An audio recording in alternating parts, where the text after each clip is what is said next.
Hi, I am Sophia. Welcome to True Payback, where story hits different. Hit subscribe. Let's dive in. The lawyer's office smelled like old paper and central air conditioning that had been running since 1987. I remember that detail clearly because I focused on it, the hum of the vents, the faint smell of dust, rather than let myself feel what was happening in that room. Grandma Ruth had died 6 weeks earlier quietly in the house she'd owned for 41 years. She'd gone in her sleep, which everyone agreed was a mercy. She had lived well. She had worked harder than anyone I'd ever known, built a small cleaning business from nothing, bought her home outright by age 52, and spent the last decade of her life tending her garden and watching old game shows in the afternoons. She had not been wealthy by any standard that would impress a financial magazine. But she had been careful. And she had left something behind. The reading was a Tuesday. My father, Raymond, sat at the head of the conference table the way he always sat at every table, as if the furniture had been arranged around him specifically. My mother, Diane, was beside him, wearing a black blazer she reserved for events she considered important. My brother, Marcus, was across from me, wearing a collared shirt that still had the crease marks from the packaging. He'd bought it that morning, I was almost certain. Next to him sat his girlfriend, Priya, who had no legal reason to be there but whom no one questioned because Marcus had introduced her as his business partner, and my parents had not asked a single follow-up question. I was at the far end of the table with a notepad I hadn't opened. Grandma Ruth's attorney, a small, precise man named Gerald Whitmore, read through the preliminary items efficiently. The house would be sold, the proceeds split between her 3 surviving children, my father and his 2 sisters. Personal items had already been distributed according to a handwritten list she'd left in her Bible. Then Gerald cleared his throat and set down one page, picking up another. The liquid assets, he said, total $124,300 after estate fees. Ruth's instructions were that this amount be left to her grandchildren in equal portions. Equal portions. There were 2 of us, Marcus and me, $62,000 each, give or take. It was more money than I had ever had at one time. I had just turned 26. I was working as a junior analyst at a small commercial real estate firm, making decent money but not building anything money. $62,000 was a foundation. I had already started thinking about what I might do with it. A down payment on a small income property, maybe. Something modest. Something to start. Gerald continued reading. He got through 2 more clauses before my father interrupted. Gerald, Dad said, leaning forward with his hands flat on the table, we need to discuss the grandchildren's portion. Gerald looked up over his glasses. The instructions are fairly explicit, Raymond. I understand that. Dad glanced at Marcus briefly, then at me. But Marcus has a real plan for this money. A restaurant. He's been developing the concept for 2 years. This is a generational opportunity, and splitting it 60-40 doesn't give him enough runway to do it properly. 62-62, I said quietly. It's equal. Dad turned to look at me the way he always looked at me when I spoke without being invited to, patient, slightly tired, vaguely disappointed. Olivia. The split is equal. That's what Grandma specified. Grandma didn't know about the restaurant. She knew about Marcus. She knew about me. My mother set her hand on the table. Olivia, sweetheart. This isn't about fairness. It's about what makes sense for the family. Marcus has a real opportunity here. You have a good job. You're stable. I'm stable because I've worked to be stable. Which means you can handle a smaller portion right now. She said it the way people say things they have already decided, using the word right now to imply I would eventually receive something that we all understood I would never receive. Marcus needs the full amount to make this work. The startup costs alone are his problem to solve. The room was quiet. Priya examined her fingernails. Marcus looked at the middle distance with an expression I had seen my entire life. The expression of a person waiting for others to finish managing a situation on his behalf. Gerald Whitmore looked at me with something I recognized as professional sympathy. He had no authority to override my family's consensus, and we both understood that. The will's language, he explained gently, did specify the grandchildren in equal portions, but without a formal legal challenge, which would cost time, money, and family relationships. The executor, my father, had discretionary latitude in the distribution of the liquid assets specifically.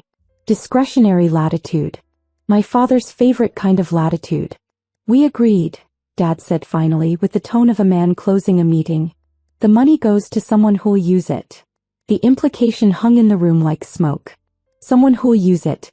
As opposed to me presumably who would do what? Bury it?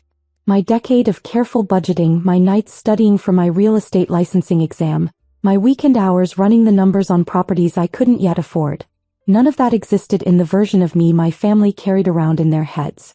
In their version, I was the stable one, which was another way of saying the one who didn't need anything, which was another way of saying the one who could be counted on to give things up.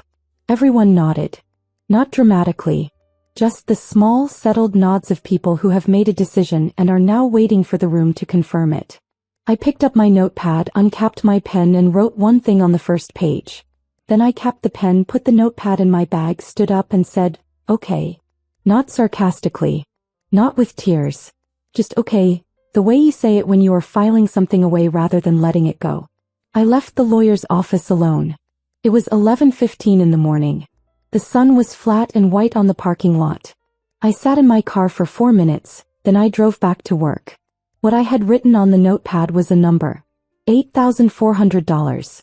That was my savings account balance at the time of the reading. Not $62,000. Not $124,300. $8,400 accumulated over 3 years of deliberate, unglamorous discipline. Packed lunches, one streaming subscription, no vacations that required a flight. It was not nothing. But it was not a foundation. It was barely a floor. I gave myself exactly 1 week to be angry. I ran in the mornings before work and I let myself be furious during those runs. At my father's flat hands on the conference table, at my mother's careful use of the word sweetheart, at Marcus's practiced blankness, at the way Gerald Whitmore had looked at me with sympathy instead of intervention. I ran until the anger became something quieter and more useful. By the following Tuesday I had turned it into a spreadsheet. My job at the commercial real estate firm had given me something more valuable than my salary. It had given me knowledge. I had spent 3 years watching how deals moved, how properties were acquired, how financing was structured, how patient money worked versus anxious money. I had watched investors who moved slowly and quietly accumulate more than investors who moved loudly and fast. I had taken notes. I had asked questions that my colleagues sometimes found excessive. I had built, without fully realizing it, a working education in commercial real estate from the inside. What I needed now was my first deal. And for my first deal I had $8,400. I spent 4 months doing nothing but research. I worked my full days at the firm, then came home and ran searches until 11 at night. Distressed properties, tax-delinquent listings, small commercial parcels in transitional neighborhoods that the larger investors hadn't reached yet. I was looking for something specific. A property with problems solvable by knowledge rather than capital. Every weekend I drove, often alone, through corridors my colleagues had written off as not yet viable. I found it in March. A small mixed-use building, 2 commercial units on the ground floor, 2 residential units above, in a neighborhood that had recently been included in a city redevelopment corridor. The owner was 71 years old, had inherited the building from his own father, and had zero interest in managing it. The tenants were month to month. The roof needed work. The electrical panel was 40 years old. The listing price was $310,000, which had been sitting unchanged for 8 months because the building's problems frightened buyers who didn't know how to think past them. I knew exactly how to think past them. I had watched my firm run these numbers dozens of times. The electrical panel was a $12,000 replacement. The roof was $18,000 with the contractor my firm used. The location, once the redevelopment corridor funding materialized in 18 months, would make this building worth conservatively $490,000, and aggressively, if I leased the commercial units to the right tenants, considerably more. I needed $8,400 to hold it and 60 days to arrange the financing. I called in every favor I had accumulated in 3 years of professional relationships. My supervising broker, James Calloway, had watched me work and trusted my instincts. He agreed to co-sign a bridge loan. A private lender I'd researched extensively agreed to fund the acquisition at 9% over 18 months. I contributed my $8,400 as earnest money, negotiated the seller down to $294,000, and closed on a Tuesday afternoon 14 weeks after finding the listing.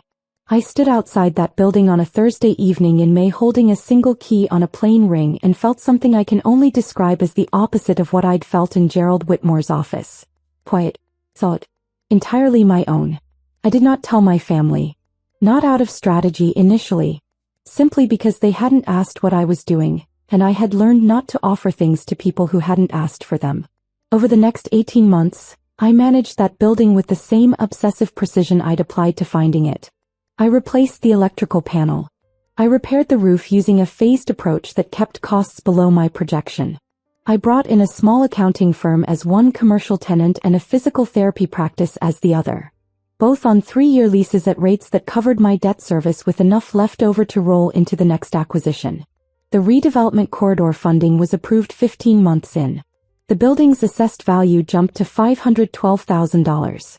I refinanced, pulled equity, and bought the next property.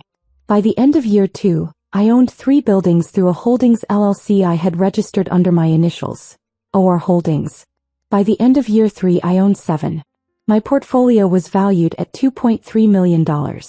I had a property management assistant, a dedicated attorney, and a CPA who had started referring to my growth rate with words like unusual and impressive, and once, frankly alarming in the best possible way. I was 30 years old. I had not taken a family loan, a family gift, or my grandmother's money. Everything I owned, I had built from $8,400 and 4 months of late-night research. I still had not told my family. Marcus opened Vela in the spring of year 1, 18 months after the inheritance reading. He'd found a space on Corrigan Street, a converted warehouse with exposed brick and pendant lighting and the kind of industrial chic aesthetic that photographs well on social media and requires significant capital to maintain. My mother sent me the Instagram link the week it opened. The caption read, "So proud of my son for building something beautiful from the ground up." The photograph showed Marcus in a white chef's coat he did not cook in, arms spread wide in the center of the dining room, grinning. He had used the $124,300. The full inheritance, both shares, as his initial capital. He'd supplemented it with a $75,000 SBA loan and an additional $40,000 from our parents, who had refinanced a portion of their home equity to contribute. Total startup investment, approximately $240,000. Vela was, by most accounts, attractive. The food was described online as elevated Mediterranean small plates. The opening weekend received a warm write-up in the local lifestyle magazine. My parents attended every week for the first 2 months. Priya, now Marcus's fiancée, ran the social media accounts with obvious skill. The content was beautiful, aspirational, the kind of restaurant feed that accumulates followers faster than reservations. But I had spent 3 years watching how buildings worked and how money worked, and when I looked at Vela's situation, even from a distance, even from Instagram, I could read the structure underneath the aesthetic. The Corrigan Street space was large. Too large for a new concept with an improving kitchen. The overhead would be brutal. The neighborhood, while improving, hadn't fully arrived yet. Foot traffic on weekday evenings would be thin until the residential density caught up, which, I knew from my own research, was still 18 to 24 months away. Marcus was not a bad person. He was a person who had always received what he needed before he understood how to build it himself, which meant he had never fully developed the instinct for knowing when something was working versus when something merely looked like it was working. Vela looked like it was working for about 11 months. Then the reviews began to thin. The lifestyle magazine moved on to newer openings. A competing restaurant, better capitalized, more experienced ownership, opened 4 blocks away and drew the neighborhood's discretionary dining dollars in the evenings Marcus needed most. The SBA loan payments came due in full. The lease on the Corrigan Street space, which Marcus had signed at peak enthusiasm, required personal guarantees. By month 14 he was drawing down his remaining personal savings to cover payroll. By month 18 he had missed his first supplier payment. My mother mentioned carefully at a family dinner I attended out of obligation that Marcus was going through a challenging period, and that restaurants are hard. My father said nothing, which was its own kind of communication. I said nothing either and went home. In the spring of year 3, I was expanding my portfolio into a second corridor, a 5-block commercial strip that my research suggested was 18 months from significant appreciation based on 3 infrastructure projects the city had recently funded. I was looking at it as a block acquisition rather than individual buildings, which required moving faster and with more capital than my previous deals. I had the capital. What I needed was to move efficiently. My attorney pulled the ownership records on every parcel in the target corridor. We went through them on a Thursday evening, building by building, sorting by owner, lease structure, and debt position. When she reached 1140 Corrigan Street, she paused. "This one's interesting," she said. "Owner is a private LLC out of Delaware. Tenant is a restaurant, Vela. 3 years into a 5-year lease. Tenant has been late on rent twice in the last 4 months." I looked at the address for a moment. "Pull the full lease file," I said. I had not known when I began targeting the Corrigan corridor that Marcus's restaurant was in it. I want to be precise about that. I had not engineered this. The corridor was valuable independent of Vela's existence, and I had identified it through the same methodical process I applied to every acquisition. The fact that 1140 Corrigan was one of the 7 buildings in the block I intended to purchase was information that arrived the same way all my information arrived, through careful, patient research applied without sentiment. But I will also say this. When I saw the address, I felt something settle in me. Not triumph. Not satisfaction exactly. Something more like the particular clarity that comes when a very long equation finally resolves. I acquired the Corrigan Street block over the following 6 weeks. 7 buildings, $4.1 million total, financed through a combination of equity from my existing portfolio and a commercial loan I'd secured on favorable terms through a lender I'd built a relationship with over 2 years. The Delaware LLC that owned 1140 Corrigan accepted my offer within 4 days. They'd been looking to exit and I was a clean, qualified buyer. Or Holdings now owned the building in which Vela operated. Marcus's lease transferred automatically with the acquisition, which is standard. His payments, when made, now came to my property management company. My assistant processed them the same way she processed every other tenant payment. I did not call Marcus. I did not call my parents. I let the acquisition close, updated the property management files, and moved on to the next item on my agenda. 3 months later, Marcus missed his 3rd rent payment. The call came on a Friday at 2:17 in the afternoon. I was at my desk reviewing lease abstracts when my assistant forwarded it through. "Attorney on the line, says it's about one of the Corrigan tenants." His name was Philip Garrett. He introduced himself as counsel for Marcus Reeves, my brother, in connection with a commercial tenancy matter at 1140 Corrigan Street. He had a careful, measured voice, the voice of someone who has been practicing long enough to control his reactions. "Ms. Reeves," he said, "I'm calling because my client has received notice of a 3rd late payment default under his lease, and we're trying to understand the situation with the new ownership. I've pulled the deed transfer records and," a brief pause, "I need to confirm something before we go any further." "Of course," I said. "OR Holdings, the acquiring entity on the Corrigan Street block." Another pause, shorter. "Your client, the principal, that's you?" "Olivia Reeves." "That's correct." The silence that followed was approximately 4 seconds long. I've thought about those 4 seconds since. Philip Garrett was a professional. He was recalibrating. He was understanding that the tenant-landlord dispute he'd prepared to navigate had just become something considerably more complicated. "Ms. Reeves," he said carefully, "your client owns the entire block?" 7 parcels, yes. Including 1140 where your client operates. Another pause. "And you're Marcus Reeves's sister?" "I am." "He doesn't," Garrett stopped. Started again. "He wasn't aware that you were the acquiring party." "The deed transfer is public record," I said. "The LLC name is on every notice we've sent. We sent 3. "He didn't," a sound that might have been Garrett setting down a pen. "He didn't connect the initials." "No," I said. "He didn't." There was a long moment in which Philip Garrett appeared to be conducting an entirely silent renegotiation of how he had expected this conversation to go. I waited. I was not unkind about it. I simply waited. "Ms. Reeves," he finally said, "what would you like to do here?" It was, I thought, exactly the right question. And it was being asked by exactly the right person. Not my father, not my mother, not Marcus with his practiced blankness, but a neutral professional whose only role was to understand what the person with authority intended to do with it. "Tell your client," I said, that we'll schedule a formal meeting next week to discuss the arrears and the path forward. He should bring his financials. All of them. Of course. And Mr. Garrett, I said it without sharpness but clearly. Tell him I'd prefer he hear this from his counsel first rather than from a family call. It'll be easier that way. Understood, Garrett said. He sounded like he meant it. I thanked him, ended the call, and sat for a moment at my desk. Then I went back to the lease abstracts. Marcus arrived 14 minutes late to the meeting I had arranged at my attorney's office. He came in wearing the collared shirt. A different one, but the same energy as the one from the inheritance reading, the same quality of someone who had dressed for an event they hadn't fully accepted was real. He looked at me across the conference table and for a long moment said nothing.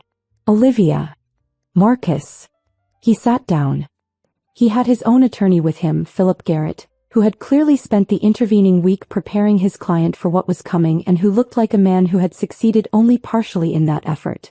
My attorney, Sandra Park, had the Corrigan Street file open in front of her. The financials Marcus had submitted in advance were beside it. I had reviewed them thoroughly the night before. They confirmed what I had suspected from 18 months of watching Vela's social presence thin and fragment. The restaurant was not recovering. It was in the kind of slow financial decline that sometimes corrects and more often doesn't. I want to understand something first, Marcus said before Sandra could open the meeting formally. He was looking at me. How long have you owned that building? 6 months, I said. I acquired the entire block in the spring. And you knew Vela was in it. I found out during due diligence. It wasn't why I bought the block. He processed that. I watched him decide whether to believe it, and then, because he knew me well enough, because whatever else was between us, we had grown up in the same house, he did believe it.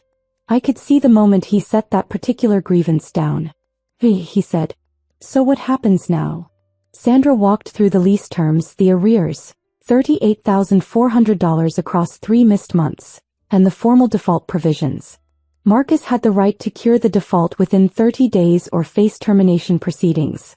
Given the restaurant's financial position, a cure was unlikely without restructuring.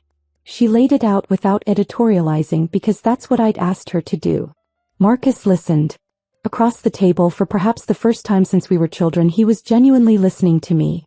Not to a version of me that our family had assembled, not to the stable one or the one who could handle less, but to me, the person who owned the building his restaurant was in and who was deciding what came next.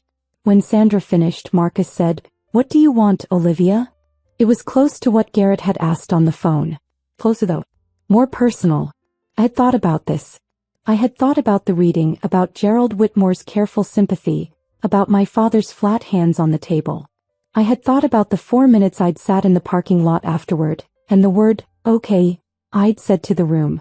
I had thought about $8,400 and 4 months of late nights and a plain key on a plain ring. I didn't want to destroy Marcus. I want to be honest about that because it would be easier and perhaps more satisfying to frame this as revenge, and it wasn't. Marcus had not engineered the inheritance situation. He had simply not refused what was handed to him, which is a different kind of failure, smaller and more ordinary. What I wanted was simpler than revenge. I wanted accuracy. I wanted the situation to reflect what was actually true. 3 options, I said. You can cure the arrears in 30 days and continue the lease at current terms. I don't expect you can do that. He shook his head slightly. You can negotiate an exit. Close Vela, surrender the space, we settle the arrears at a discount in exchange for a clean departure. You'll have time to wind down properly. He was quiet. Or, I said, you can come to me with a restructured business plan. Different concept, reduced footprint, something the space in the neighborhood can actually support. If the plan is viable, I'd consider a modified lease and a payment arrangement for the arrears. Marcus looked at me for a long time. You do that? The third option. If the numbers work. Yes. Why? It was a real question. I could hear it. Because Grandma Ruth built something from nothing, I said. And then she left it to us so we could do the same. You took my portion and you got here anyway, which is its own answer. But I'm not interested in watching something fail when it doesn't have to. The room was quiet.